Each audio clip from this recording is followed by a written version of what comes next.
Hello, here we are. Good morning. Hello, Morning. Joe. Good morning. Good morning, Leonie. Lovely to see you again. And welcome viewers. If you're joining us on this to watch this video. So this morning we are meeting to do our 9th Conscious Conversations recording.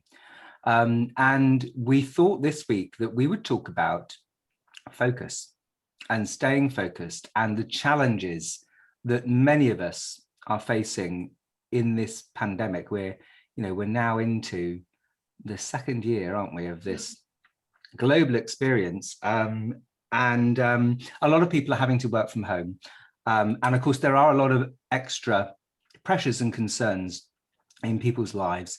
And I know for me, one of the things that makes it hard to focus, I've been working from home for 10 years, so you'd think I'd have cracked a lot of this, but I haven't. So one of the things that, many of the things that make it difficult for me to remain focused are the distractions of concerns and worries. So if I'm worried about income, financial stability, paying the bills, that makes it harder to focus. If I'm worried about, so there's worries and emotional concerns. If there's something wrong in a relationship, that makes it harder to focus. If I am distracted by cravings, so, sweet things, or for me, it's often nicotine through vaping or coffee or tea. All these things, for me, make it difficult to stay focused, which is one of the reasons I'm constantly working on removing those distractions and working on them, So I know that when I'm exercising regularly, I'm not as physically restless. I can sit and focus for longer and more productively. So we're going to talk about that, and Joe is going to kick us off today and talk about some of her approaches for this and also perspectives on that. So just reminding everybody, these conversations really are about the three of us getting together each week, and we're sharing our perspectives from our own work, perspectives to inspire, to heal and awaken. That's our strap line. And so Jo Scott is a kinesiologist and nutritional therapist, and she joins us today. And also Leonie Morris is an energy medicine psychologist. Practitioner and psychologist. Sorry, I always get it wrong.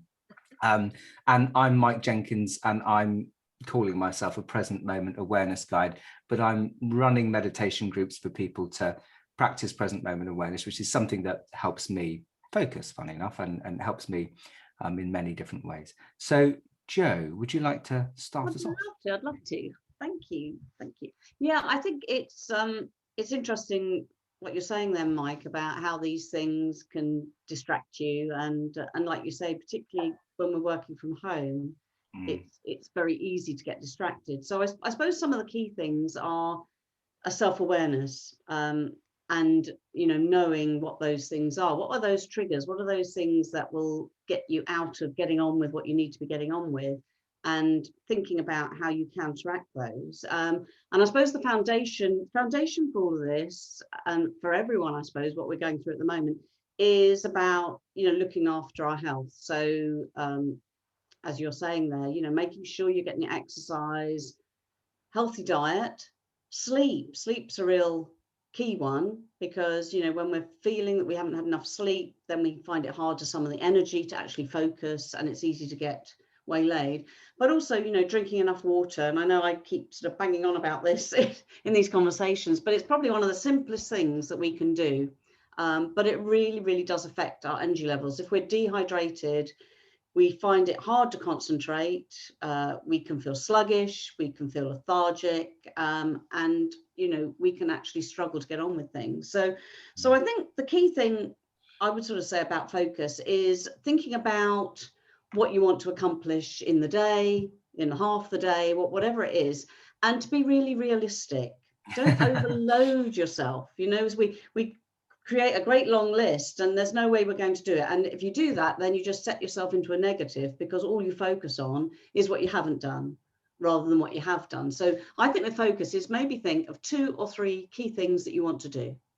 If you do more than that, then that's a bonus, but just think about that, and to think about what are the priorities. So, you know, what are your priorities? Where do you want to move forward in your life, whether it's work-wise, whether it's personally, thinking about what those priorities are. And then when you're looking at what you're doing, think, is that actually helping me to get closer to where I want to be? And if it is, then yes, let's get on with it. If it isn't, maybe I need to be working on something else. So I think that first thing is thinking about what are those things I want to achieve so I can work on that. And then I always think it's a great idea to break them down into bite-sized chunks. So if you've got something quite large that you're working on, just maybe think about what would be the first step in that, and focus on that first step. And then when you achieve that first step, congratulate yourself, and then move on to the next step. So rather than it being a huge task, something that is in bite-sized chunks. And I think, you know, when you do complete things, really giving yourself a bit of a pat on the back and acknowledging it, because we are very focused on what we haven't done, or what we haven't achieved, or what hasn't gone well. We don't often stop and think, well, actually, this is what I've got done today, and this is why it's really good and why it's helping me move on to the next stage. So I think that chunking things down, because I think when things are too big, we can't even think where to begin.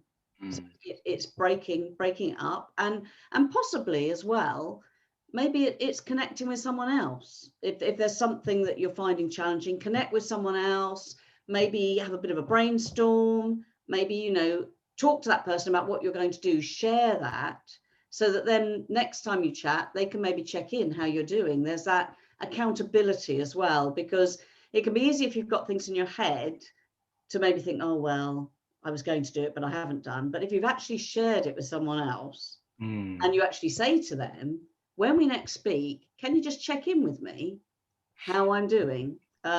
So you've kind of got that checking in place as well. And I would also discourage the multitasking. Everyone seems so like biz on multitasking, but actually what happens is we just end up flitting from one thing to another.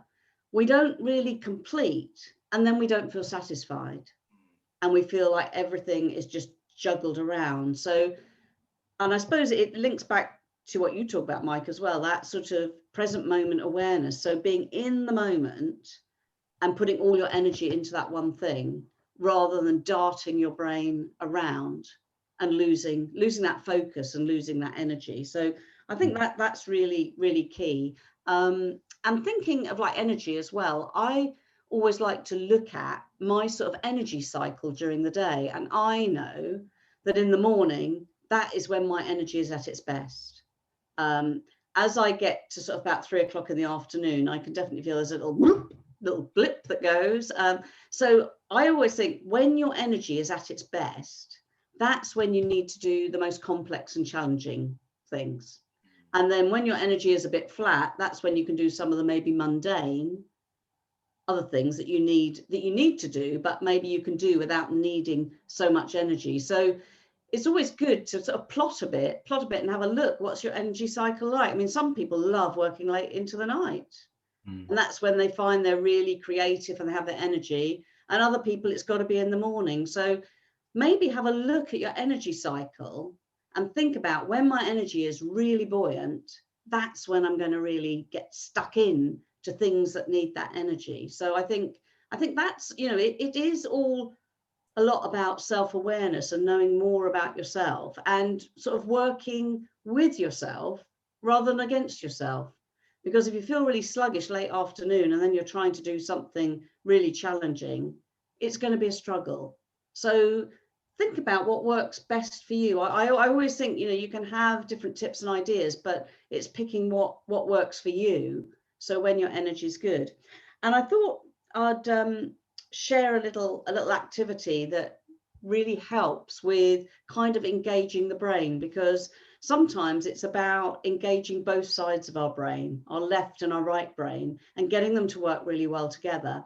And in kinesiology and I'm sure in the energy work that Leonie does as well, there's something called cross crawl, and it's about engaging different sides of the body. So if I was standing up, then what I would do is I would take my left hand and I'd lift my right knee, and my left hand would go to my right knee. So a bit tricky here while we're doing it, but so left hand onto right knee, and then swap right hand onto left knee. So it's kind of marching, but with the hand going to the opposite knee.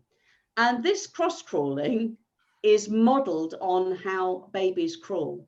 Because when babies are developing and they crawl, the left hand goes forward with the right knee. And what it does is, as they're doing that crawling, it engages both sides of the brain and helps in their development. So sometimes if we're feeling a little bit sluggish, or we're feeling that we're not kind of getting the focus and our brain doesn't seem to be working as well as we'd like to, then a few minutes of cross crawl, and that just right hand to left knee, left hand to right knee, that cross crawl can really help with engaging both sides of the brain and lifting our energy.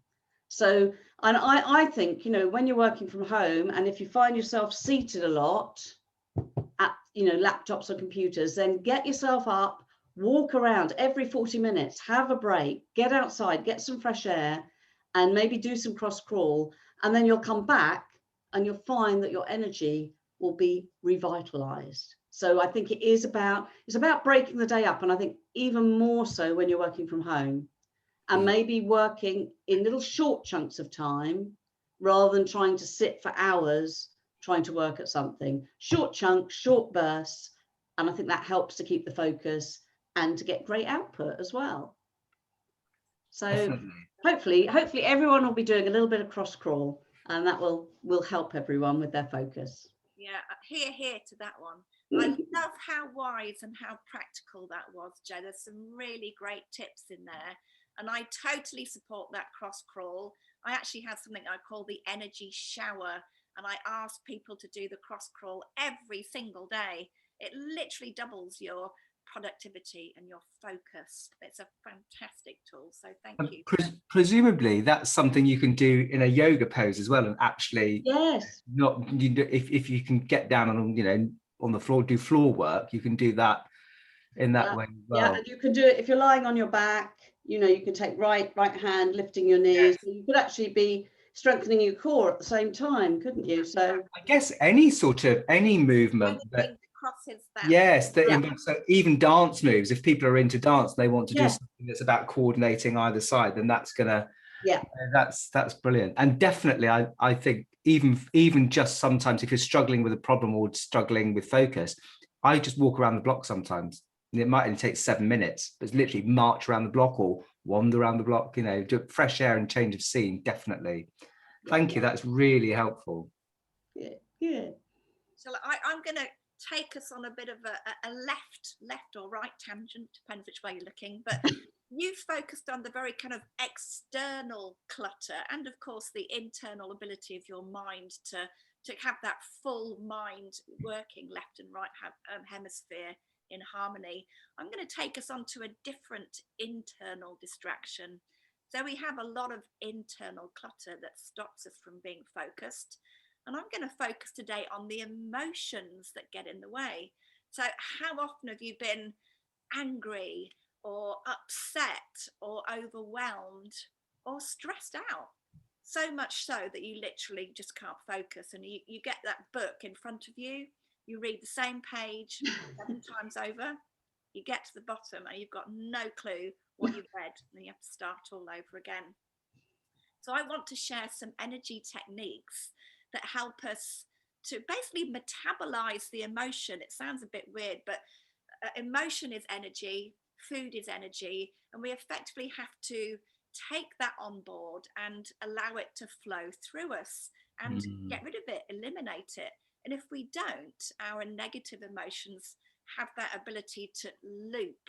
So when I see people's energy when they're either stressed or angry or fearful or anxious, it's that horrible looping, static, nasty energy that just has you stuck. So you get stuck in the emotion, you get stuck in your thought storm. and you can't carry on what you're doing. So it's completely different tangent to you, Joe, but hopefully it gives people a broad perspective of the different tools we can use. So I'm going to share, first of all, if you're in a really heightened state, this is so simple.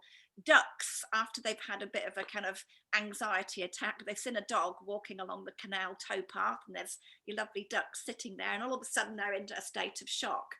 After the dog and the fearful thing has gone out of the way, they just shake. And actually, if we shake it off, shake your arms, shake your legs, shake your body, just that shaking. And again, Mike, you mentioned music and throwing some shapes. Just shaking can get you out of a very heightened state. And there is a slightly more applied thing. So if you're angry, either inner anger, frustrated at yourself, or anger to someone else, and you just can't get that focus back, if you make fists of your hands, pull them out to the side as you breathe in, keep breathing in and bring them over your head, and imagine you're literally throwing the anger away, and you can make a lovely noise. So we'll do it again. Pull them out to the side, breathing in. I love that. And you can do that as many times as you like, throwing out of your mouth, throwing it out with your hands. I often call it twanging it to a desert island. I imagine a desert island thousands of miles away, twang it as far as I can. And it's just a great way to make you smile and to release the negativity. And once you've got some deep breathing in place, I always have to underline the importance of deep breathing to slow down your heartbeat, slow down your brain waves, and take away the stress response. But there is a beautiful way of taking away your stress response. I think I've shared it before, but we'll do it again really quickly, because you just put your finger pad to the center of your head, breathing in, drag them over to your temples, and your temples is a beautiful place to take another deep breath. And as we breathe in, we're going to take your hands in a semicircular shape to the top of your ear and hold at the top of your ear on the skull, on the bony part of your skull, either side of your head. And as we breathe out this time, we're going to follow the semicircle down to the back of your head. And then put your fingers in those notches where your skull meets your neck. Give it a good old massage. Get the stress out of there. Breathe in and rake across your neck. And then one more clasp of the trapezius. A quick kind of knead of that tight muscle. Breathe in.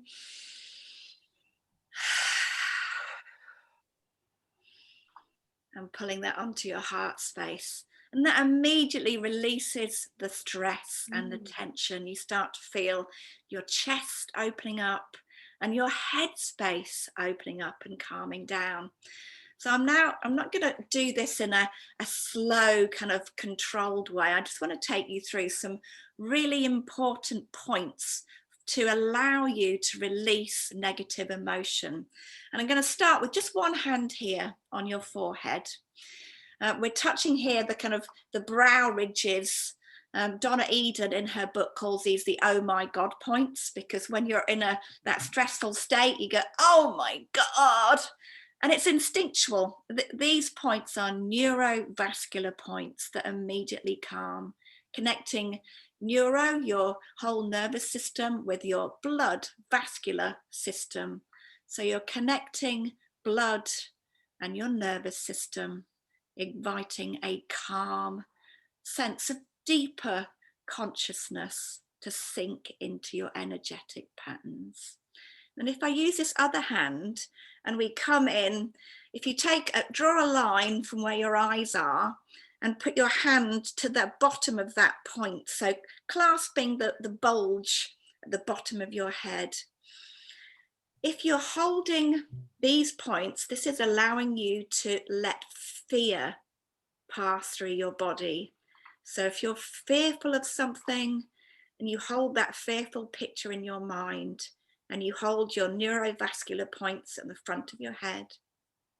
You hold that bulge at the back of your head. You're allowing the fear to pass through your body, releasing the negative charge, the negative associations. And you would hold this position for 2 minutes, 3 minutes, however long it takes. And if you're sitting like we are, you can actually rest your elbows on your knees, because any pressure or discomfort is reducing your ability for the fear to leave your system. So stay comfortable, stay rested, put cushions underneath if you need to. So then if we shift that back hand, instead of underneath that midpoint, if you follow your eye, if you put it above that point. And when we're in this position, it's so similar, but this is about anxiety, overwhelm. So this is releasing your anxious state, a panic state, letting go of overwhelm. So it's the same thing, relax forward, have pillows, but hold that for 2 to 3 minutes and you'll let go of your anxiety. And if you shift that back hand right to the crown of your head now, this is releasing grief. So if you're grieving, it might just be not necessarily losing someone, but it might be the loss of a business, the loss of a certain way of living, the loss of money, the loss of a friendship. This allows you to metabolize your grief, to let it pass, to let it flow and release naturally. So with all of these, of course, you'll hold for 2 to 3 minutes. I just want to give you the full gamut of negative emotions. So anger is the next one, and anger points are actually across your temples, so in line with your eyes. And I like to use the OK signal, the mudra, and actually put, if I turn that way, make a space, use the mudra like that across your temple, and these other 3 fingers across your forehead. So this allows you to assimilate anger, to release that kind of hyper excited emotional state, to let the energy drop, to let it sink and flow through your body, releasing anger, aggression, confrontation, allowing you to get back to your wisdom and connect with your higher self. And then there's one final one, which is worry. And the worry points are on your cheekbones. And I actually use my fingernails here. So I rest that with my, actually, no, I don't. I use my thumb, sorry. And I put the rest of my hand, so my thumb is kind of bent backwards across my cheekbones. And again, the rest of my fingers are on those neurovascular, the oh my God points. So if you're worried about your future, worried about money and finances, worried about not being focused, this is a great hold. Just again, deep breathe into it. See what you're worried about. Collaborate with your mind, because if you see the pictures, imagine that worry, this is taking away the negativity, allowing you to see what you're worrying about dispassionately, allowing you to be objective and get some distance. So I know that was very quick, but those are all the negative emotion points. They're all very similar, so people might have to rewind this one. But whatever the emotion is, if you hold those points, breathe, take 10 deep breaths, holding those points, you'll get back to your higher self and you can refocus. You can find your path, your next step, and literally just be able to do the thing that you were planning to do without the emotion getting in your way. That is brilliant. Thank you so much. Really helpful. I love this because we've got really complementary approaches. As you know, the outer world of distractions and the structure and the routines and the helpful behaviors that you're talking about, Joe, and then dealing with those emotional, because we know that there's so much that can distract us from what we're focused on. And actually, I like these energy medicine approaches because in this current time, it's not so easy to just go out there and work with a counsellor. It's just not, you know, even if people have got the money to hire a really good private counsellor, it's not as straightforward as it is in normal times. You know, if people need emotional support of any kind with trauma that's happened this year or with historical stuff, you know, even in normal times, it's not that easy to get professional help with this sort of stuff. So often we're on our own, or we're with our families and our friends and the support networks that hopefully we've got around us or that we are looking for. So I think that's really helpful. And I've never heard that phrase, metabolizing emotions. And I really like it because, I mean, at one point you said it helps get rid of them, but actually you don't really mean that. It's actually, I think the metabolism is so much better because it's actually, it's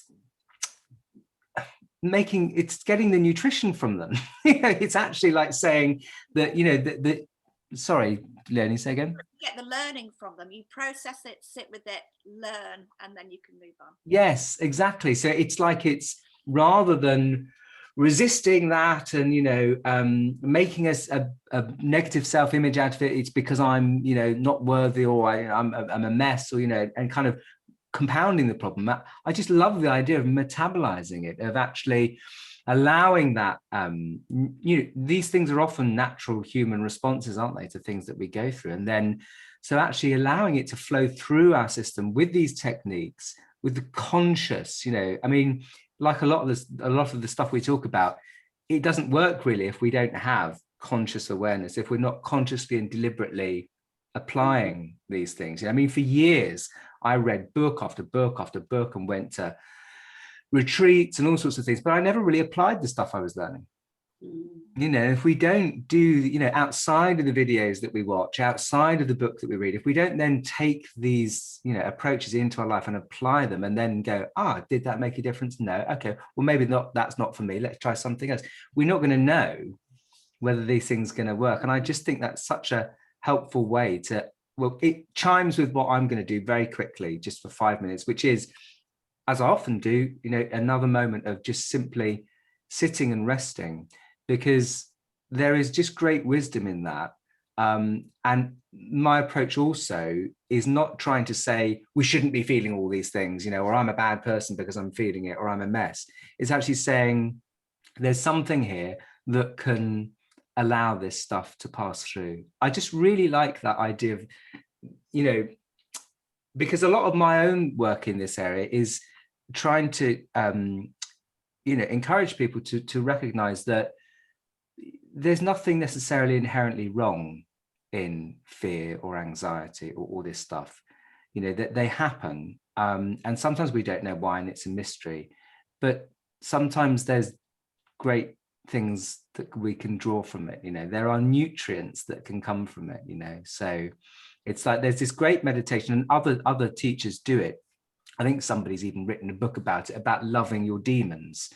So this idea that you can take a meditation a guided meditation into your body, and all those feelings that we don't want to allow ourselves to feel, the stuff that frightens us, like we keep them locked in this dungeon. And in a way, the longer they're repressed and locked down there, the more fearsome and frightening they become.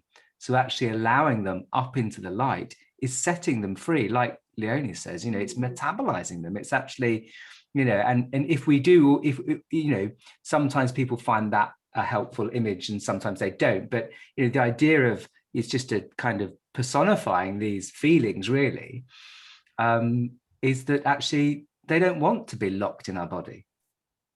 You know, that those disruptive emotions want the light, want to come up to the light. They want to get out in the freedom, you know. So I think these approaches really help. So we'll take now on my group that I did last night, they said the sound of this wasn't quite working. So I don't know if we're going to get an odd sound from my lovely Tibetan bowl. But can I just test it? Because I know I'm going to see what it, because it'll just be odd if I sort of lead into something very nice and still that begins with something like a knife on a plate. But yeah, it was weird. It was strange, wasn't it? No, it's doing it again. Hold on a minute. Is it?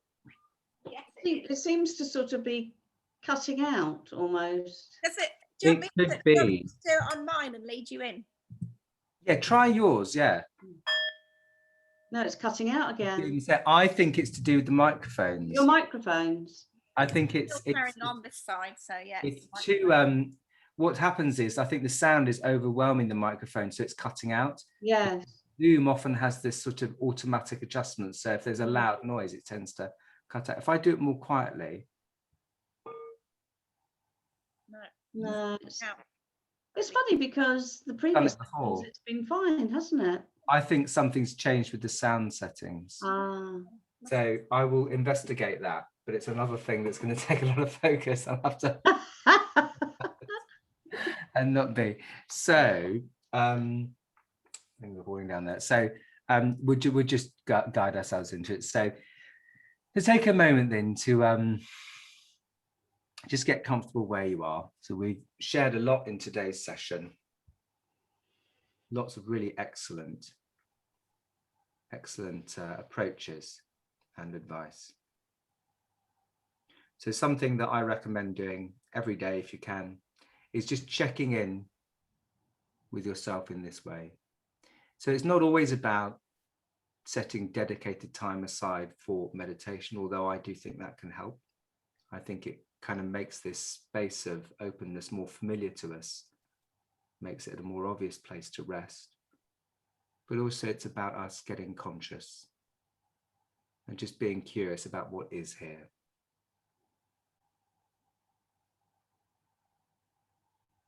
Just aware of our bodies, sensations,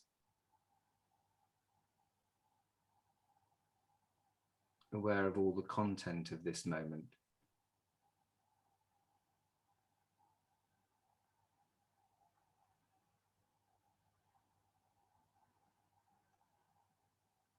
Sounds around us.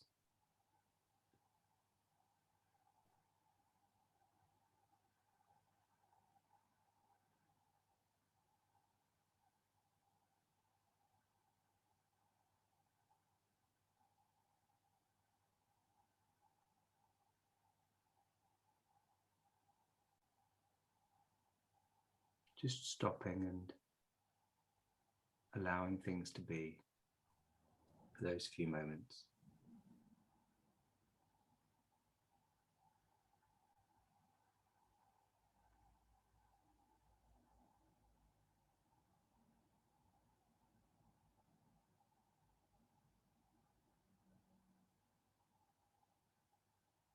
Noticing that there is something here in our direct experience that does not come and go.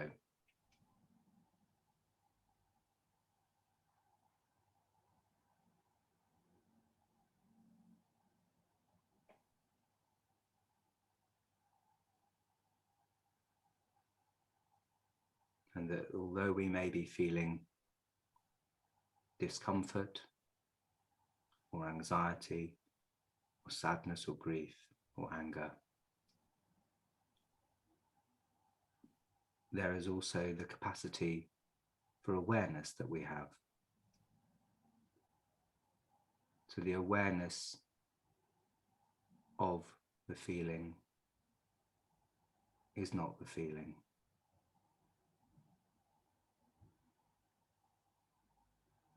And there is a dimension within our own being that is already free.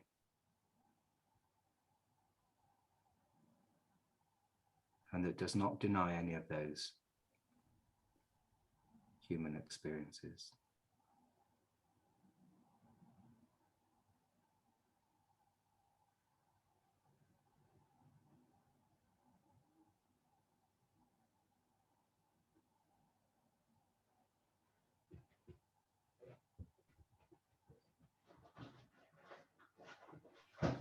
Okay, thank you very much. Wow. Space. Well, Muted. That was beautiful. thank you. Thank you, Mike. That was really nice. great to connect with you both again. We've got to go because we've got you. I know we've got other meetings and things to do today, but I think that certainly for me, meeting with you both and reviewing our approaches to things, it's really helpful because this process of just getting conscious, I think we can begin to then make really well-informed decisions, you know, like you say, Joe, when we kind of wake up to what's working, we can adjust and change. And I really like integrating this work with that practical approach of choices we make and decisions, and that if something's not working, well, perhaps it's time to change it, you know, like the priorities, you know. I mean, for me, I have to constantly, every couple of months, sit down and go, okay, well, things aren't quite working quite right. What do I need to refocus energy on? You know, where are my priorities, and do I need to change how I'm doing things? Yeah, I think it's all this journey, isn't it, of kind of discovering all the time what's happening within ourselves, and having more of an acceptance, and knowing that we can work on things. We are, you know, we are ongoing work in progress all the time, aren't we? Yes, and exactly. and I think that's what's great. There isn't anything to be fearful of, because as you've always said, you know, that is within us, and we can work with it.